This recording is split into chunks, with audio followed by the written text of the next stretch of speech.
Hello everyone, it's Trobs Monkey, and I'm doing something once again. I'm doing a basics video. A friend of mine recently picked up Stellaris, and I wanted to help him out and give him a little info on how to start the game. Now, I'll be honest, I am not a high-level player in this game. I've only got like 100 hours in it myself, which in the scheme of a grand strategy game is not a lot of hours, but I have enough to have the basics down, and I'm here to help the best I can. So we're going to start off. As you can see, I have the starter screen. We're going to start from here because I'm going to make the suggestion for any new Stellaris player to go over your DLC, and you're going to want to turn everything off. Now, the reason I'm telling you this, the reason I say to turn everything off, because starting out, a lot of this stuff is going to be very overwhelming. So starting out, turn it all off. Don't worry about it yet. We're doing basics. I want you to grasp the basics first. We can move from there. So once everything's turned off, let's go ahead and hit play. All right, once you have your game loaded, we're just going to go simply new game. Now you're going to notice I have a whole bunch of, I have essentially created a whole bunch of 40k themed empires. We're going to ignore all those and scroll down to the ones that come with the base game. So the base game comes with a variety of empires. You can see as you go through, we'll take a look at them, but they come in all shapes and sizes, different species. You got platypus dudes, you got weird little mushroom guys, you got more little weird mushroom guys, you got even more little weird mushroom guys. They really like mushroom guys is the point here, okay? So you're essentially going to go through, find the one you want, and play with it. I'm going to simply start with the military dictatorship because I love playing the military. There's very few games I enjoy playing the heavy military path. I actually do enjoy it quite a bit in Stellaris. So, let's explain what we're looking at real quick. Now, mind you, you can edit the traits of these empires if you want. The little edit button right here, it works perfectly fine. You can go in, you can change whatever you want. You don't have to. If you want to just start, great. A lot of this stuff's going to be way out of your comprehension right now, but you're welcome to go in and change things. Again, this is for someone who's just started it. If you don't understand it right now, that's fine. I'm not trying to, this is not a talking down to you. It's that there's a lot of mechanics in this game, so let's run through them real quick with the starter guys, and we'll try to explain them the best we can. So, starting off, they are a military dictatorship, which means they get higher number of edicts. Edicts are bonuses you can activate. We will cover them later, but you get a capacity of +1. Nationalistic zeal, war exhaustions, and claim influence are lower. Those are important because that's pretty much how you declare war in this game. You have to have claims, and eventually wars do end because your population tires of them, which I still find interesting that a population of robots can tire of them, but that's neither here nor there. Distinguished Admiralty will give you a faster firing ship rate, more a level cap on your admirals, and a higher command limit. Very useful if you're wanting to play the military pew-pew game. Xenophobe. You can purge aliens. You can enslave aliens. They have decreased opinion of other species. You can't give full citizenship to your to the aliens that live inside your borders. You can't give full military service to the aliens in your borders. You cannot use refugees. Welcome policy. Also, your star bases are cheaper and your population grows faster. And then fanatic militarist. You can use the no retreat war doctrine, which means your ships will stay in there and fight till the bitter end, as well as they fire faster and the claim influence is lower. So claim influence -20%, claim influence -10%. I don't know if those stack. I haven't looked into that. Again, I'm still fairly new at this. I've just got the basics down. So you could military. These guys a pretty good start if you want to go hard and heavy on warfare. As far as the species, so this only encompasses the empire. So this is the empire as a whole, and this is changeable throughout the game. The species itself is separate from the empire. So while this is what the empire, the government operates as, this is what your actual species is. And this is adaptable just like this is. You can change them both in game over time. There's a lot that goes into this. So adaptive, so you get habitability. That is your ability to survive on a specific planet. Nomadic, population growth and immigration and resettlement costs are changed, so your people have no problem moving. And wasteful, your population goods is higher for upkeep. We'll explain that later. And then lastly, your continental world. So this is the starter world. There's a whole bunch of starter worlds. You can add mods and go crazy and get a bunch of stuff that'll add more things over time. And I actually just realized I think I have a mod turned on, but it's nothing big. It won't really break anything. And as I said last thing, we actually have one last thing. There's a lost colony. So the lost colony idea is essentially we were sent on an ark, and somewhere out there is the mother planet, which would be the United Nations of Earth in this regard, but that's where we start. So we're going to select them. You can change this to however you want. You go all the way up to a huge 1,000 stars. I highly suggest you start on either tiny or small, simply because it's going to be a lot easier. There's a lot to this game. You can change any of the stuff you want. I would say the big ones to worry about if you're a new player, make sure your difficulty is set low. Do not want to play on Grand Admiral. Start on Cadet. Nice, easy difficulty for you.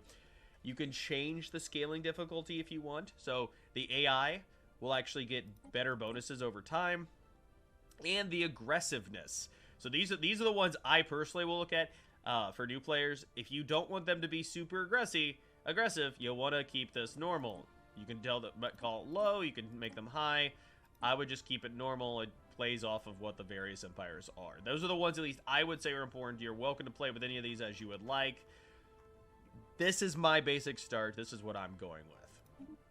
Alright, so once we get going, and this is really the important stuff. This is the stuff that you're going to struggle with. We're going to cover as much as I can. Bear with me. I know I talk fast, but I'm going to try and get you set up so we start. So we're starting off, we are paused. So when you play as this empire, you start in the NAB. You have the Unity as your starting planet. Very cool, right? We're going to go through all of this. It's going to be a lot. Bear with me. I'm going to cover it the best I can. But first things first, let's cover the absolute basics. At the very top of the screen, these are your resources right here. These are very important. You have energy. This is your money.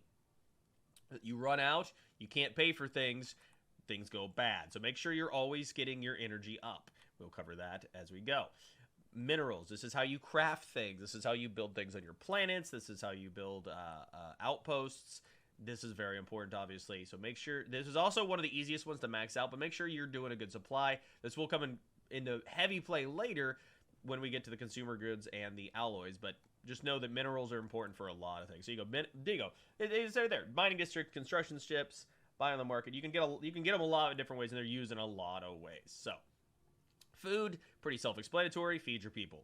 If you're playing, excuse me, if you're playing a rock, the lithiums or whatever they're called, the rock dudes. If you're playing the rock dudes or you're playing the robots, you do not have to use food. But the robots use, I believe, I don't actually remember now. It's been a while since I played them. But the robots use something different, and the rock dudes eat minerals, but you don't have to use food. It's kind of nice. All right, consumer goods. These are advanced resources, essentially. The things that make people happy on your various planets. The biggest thing you're going to use is you'll use them for the various research groups and certain jobs. You need a lot of them. The requirements get pretty steep, but especially research is using them later because they basically turn the consumer goods into research. Very important. Alloys. This is essentially how you make your starships, your star bases. These are also important.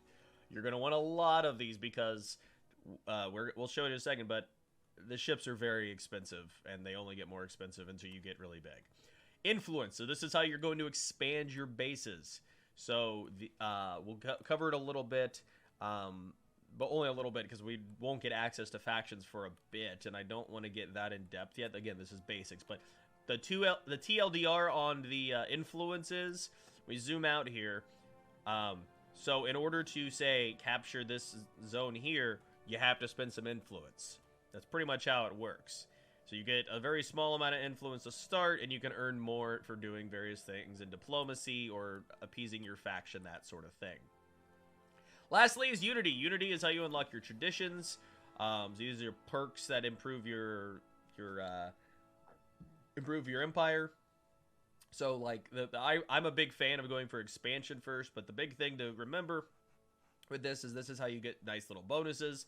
So if you speed up your Unity, you get these bonuses faster. Very important.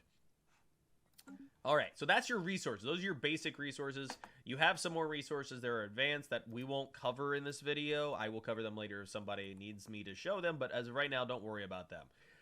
Next to that, though, is your research. Research is very slow at the beginning. Very slow at the beginning. In fact, that's what these little guys are here. They're telling me, hey, we need research. But right now, plus 24, plus 24, plus 20, not a lot of research going on. It's very slow.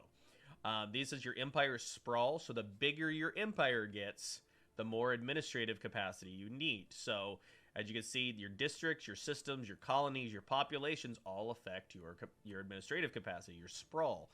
So you increase that on your planets. So if I click Unity, these buildings here are administrative offices. Your consumer goods get turned into administrative capacity.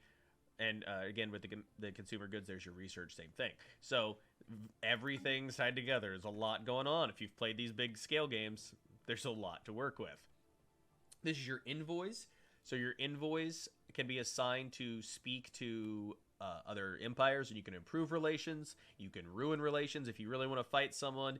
Eventually, if you have the DLCs that open up the Galactic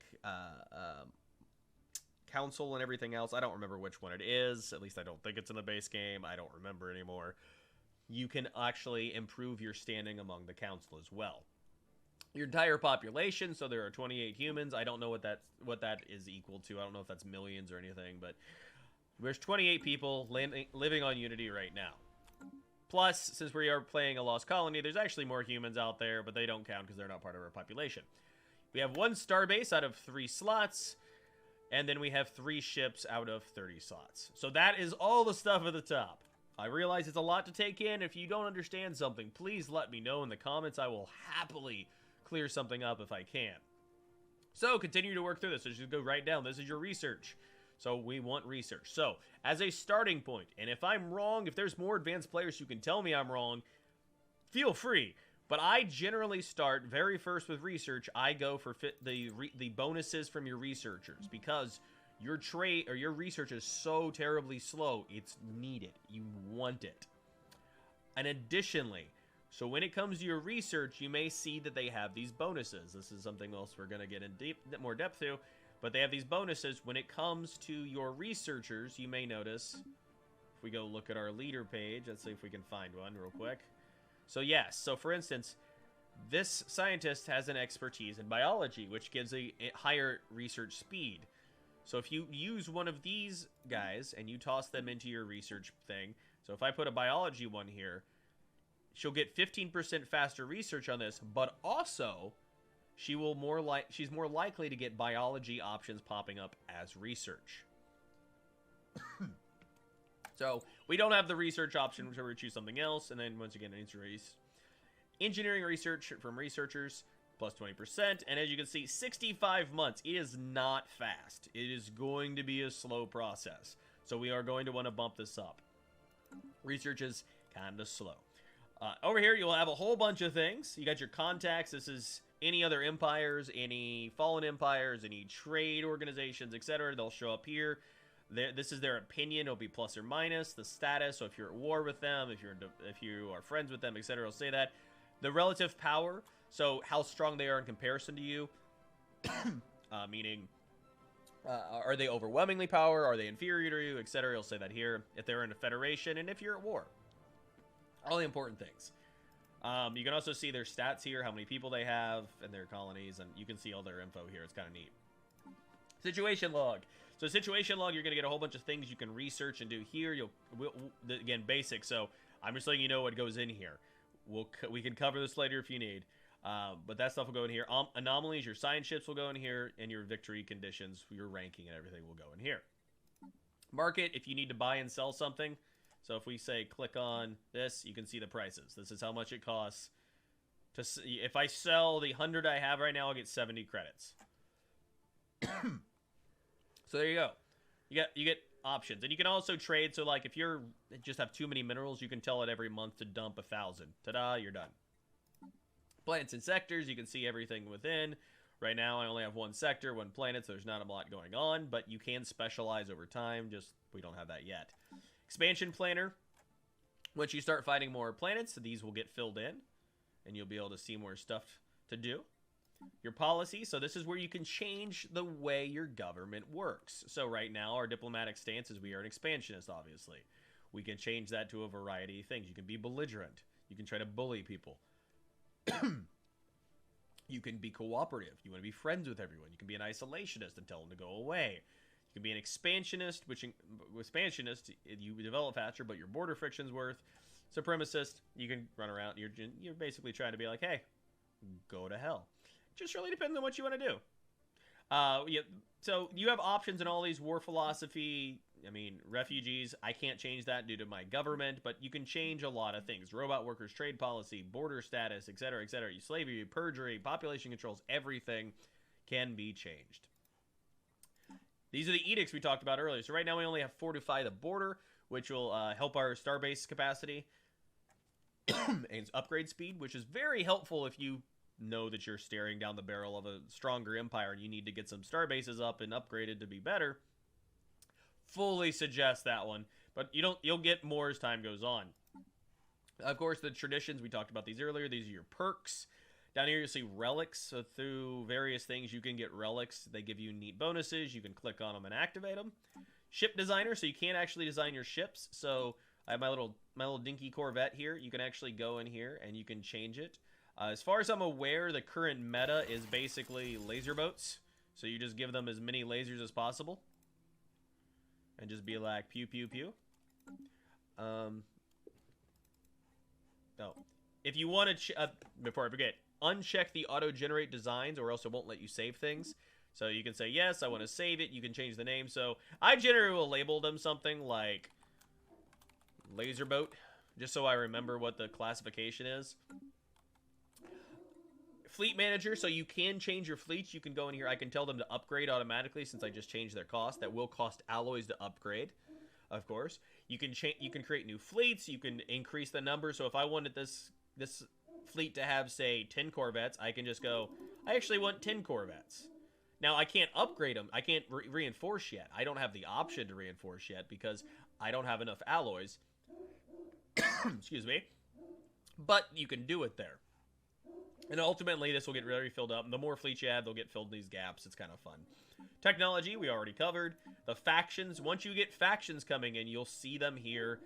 Again, I can cover that much more in depth. This is just basics. But basically, the TLDR for factions is the better your faction relationships are, the louder my dogs will bark.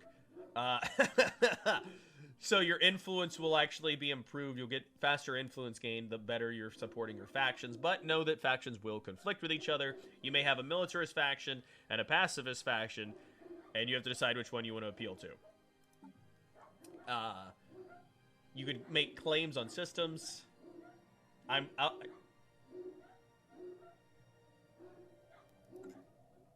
Now that I've had my dog silenced. Alright, let's do the last couple of things. I just had to kiddo my dog. Sorry for all the barks there.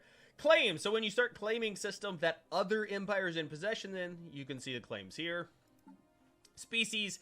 You can see all the species inside your empire here. And you can change their rights. And you can change their templates. This is, again, something we'd see much later in the game. But early on, you can actually go in here and you can set the rights. So, seeing as humans, we're xenophobic.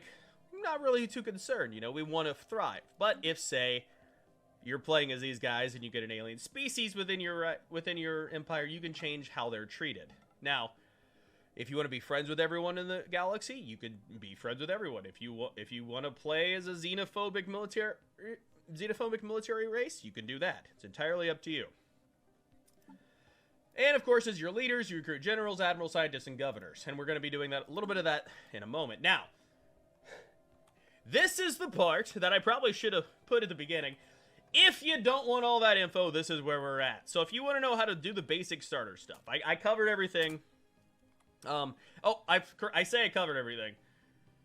Let's do it. So down here, if you press 1, you will pull up Unity. If you press 2, you'll pull up your Strike Force. You press 3, you'll pull up your site. So down here, your basic stuff is 1, 2, 3, 4 on the keyboard. There's more map controls down in the bottom right. This stuff I don't think we need to cover. These are all pretty easy. You can do sectors. You can do the hyperlanes. Like, you can see all these neat little deals down here that turn various things off. Now, obviously, a lot of them we're not going to be able to see yet, seeing as we don't have much of the map explored. Again, basics. And, of course, over here on the right, your sectors, which we only have one. Our capital, our shipyard, our strike force, our construction ship, and our science ship. So let's just go ahead and start with the important thing. So the very first thing you want to do when you start playing is you want to expand your border. So we have this science ship, and we're just going to go ahead and we're going to look at the map. And generally the way I will play is I will try to identify choke points that I want to get to. So right here's a good choke point. These two systems, because cover all of this. So what we're going to do is we're going to tell our science ship to go survey. And, okay, so here you go right away. So this is actually great. So, you have options in this game. You're going to have events pop up. You're going to need to make decisions. I'm going to say, yes, we want to get the hunt for the hyacinth? I don't know how to pronounce that word. So, that actually will go in the situation log, which is convenient, because now we have something in the situation log. You can see it. This is how it works. We can hit track on map. And what we need to do is now explore these regions. By exploring those regions, we can then finish that situation log. So we're sending our ship that direction. Additionally, we have a construction ship here. Now this is important because right here you can see physics research. There are physics research hiding in our home sector that we don't have access to. If you remember earlier, I said research is slow. Let's fix that.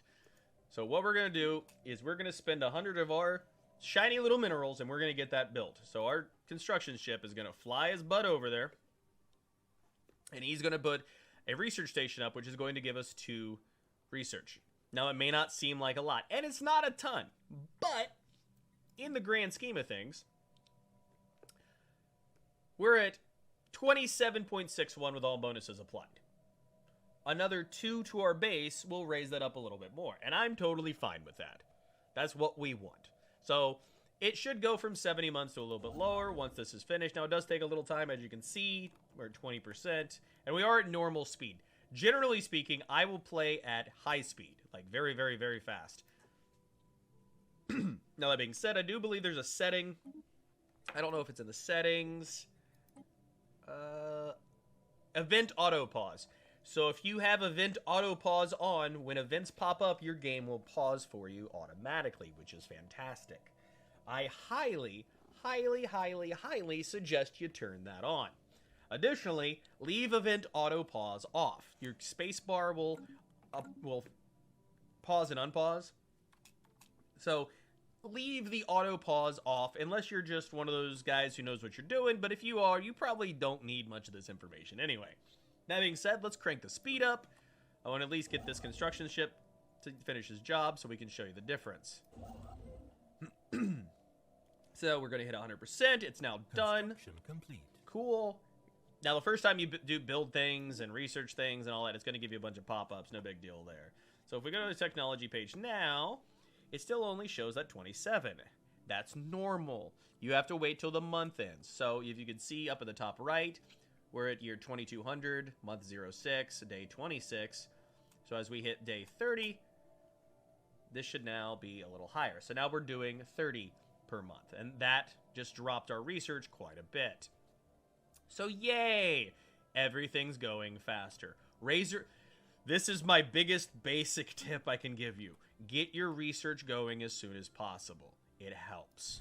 Now, that being said, you may notice we have a little bit of supplies running up here. Our stuff's getting up. That is per month, I believe. So yeah, monthly gain, we get 46 credits. So we're going to go over to this shipyard, and what you're going to want to do is you want science ships. Trust me. You want science ships. So every chance you get to get science ships, you want to do it. All right, so the Cybrex, so this is something you're going to get to, is you're going to get a precursor chain. You'll want to do these precursor chains. Trust me. My dog is having a fit again. Great. So as we're going to have our science ship get popped out. You can see on the right side that Ab Station is crafting it, and it's done. Another pop-up. We're not going to worry about most of these pop-ups. So here's the other thing. So once your science ship is done, you're going to need a scientist. You're going to recruit. None of these guys are any good for me. Like, seriously, none of these guys are any good. So actually what I'm going to do is I'm going to take this recruit, who's the biology guy. And we have the society research. Irma Olanova. Irma, you're now going to get assigned to the ship because she has a longer lifespan, which is quite useful for surveying.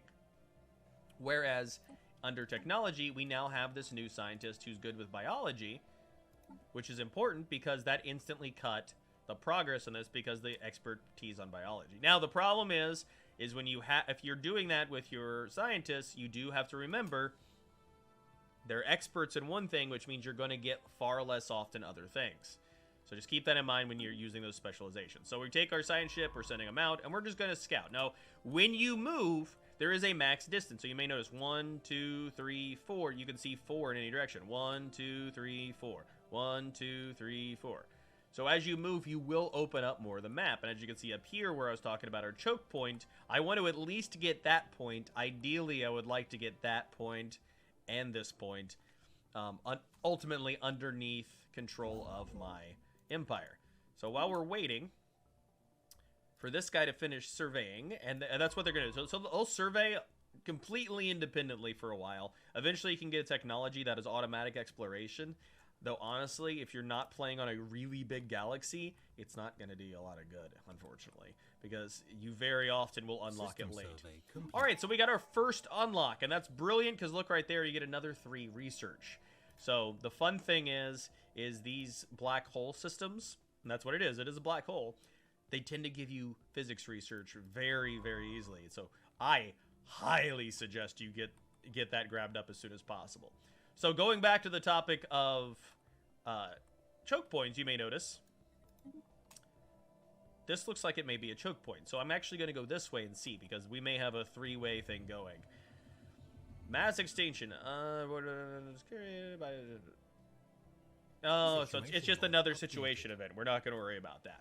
We did have this pop up, so these are our traditions. Now, I know some people disagree, but I generally will say to go get expansion first, simply because it helps you get expanded quickly, and that's what you want. Other people will sometimes go for discovery. The problem is discovery isn't quite as good anymore. Survey speed increase, so you get faster anomaly research. You do get a research speed increase, your survey speed increase your research alternatives, leadership bonuses. So I mean, there's some good bonuses in here. They're just kind of weak in comparison to, say, new colonies with more faster population growth, reduced upkeep, reduced sprawl. So, I mean, I'm a really, really, really big fan of expansion. Like, the discovery thing's nice, but especially on a small map like this, you're not going to get as much use out of it. If you're playing on a big map, maybe, but it's iffy. So, we have the basics start. I know I talk fast. Oh, this is good. We can show this off real quick. But this is pretty much the basics. This is what you want to do early, is you want to get expanding. Start out expanding. Get new systems under your purview. And sorry, I'm hiccuping as I'm talking. This is gross. So we're going to get this mining station done. And as soon as you get done, if you hold shift and you right click, I can now build an outpost. There is that starbase. There's that influence for the starbase and alloys. Now, this is key. This is not the starbase that goes against your starbase capacity. This is an outpost that is different. I know it could be confusing because there's a lot going on in this game. But the starbase that you build to take over a system, like this guy is doing, is not the same as a starbase like it's here in Denab Station. They are different. So if I downgrade this, it will turn into an outpost and will not count against my capacity. But if I were to upgrade this one, construction complete, into, say, actually, I say that, and I'm going to turn around. Actually, we want to build this because we want to turn this into a research station. Okay, and there's an anomaly. So we're going to leave this. That's way too long to research. The difficulty is very hard. It's a really high-level thing. We don't want to do it. Not worth our time, so we're going to leave it for now. But yeah, so another 4 physics research there. It's another that's going to raise our base up. It's going to help us research faster. Great. System survey complete. So the last thing we're going to cover in this basics video, and I know I have talked a lot about a lot of things, so if you don't understand something, let me know. But the last thing we're going to cover is, you might notice we have planets here, and that's fantastic. So we have these 2 planets. We have a continental world, DM3, and this is the habitability. So I know I didn't talk about the planet much, but there's not much I can do. But this is important. On your planet, you have habitability. On Unity, we have 100%. Totally reliable, no deviation, no problem. Over here, we have 90%, which means it costs more to keep your people on the planet. Which means you want to try to get that habitability up as high as you can when you're taking over other planets. So when you go to colonize something, you may notice there's a 75% planet here, right? That's great. Problem being, well, that's a 25% loss, and it's going to hurt. So make sure when you start to expand, you look for planets that are going to help out your empire the best. So that's the basics. That's really all there is. I know it's all over the place and I talked a lot, but we talked about the resources. We talked about all the various screens you have, how to expand.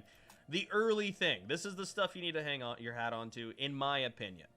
And it could be wrong. I'm sure there's a meta player out there who's ready to step in and say, Trobs, you don't know what you're talking about. And that's probably true. And that's okay. But the way I've been playing, the way I have won a few games is starting out, expanding as quickly as possible, get these choke points sealed off, lock yourself in, and then start pumping out military ships. Get the basics down first. If you have questions after that, let me know. My name is Trobs Monkey. This is my beautiful, beautiful little empire here that we're off to a very slow start. And if you want to see more, I'm happy to supply it. Just let me know. If you have questions, anything at all, hit me up in the comments below. Thanks so much for watching. This is Stellaris, the very basics. I'll see you next time.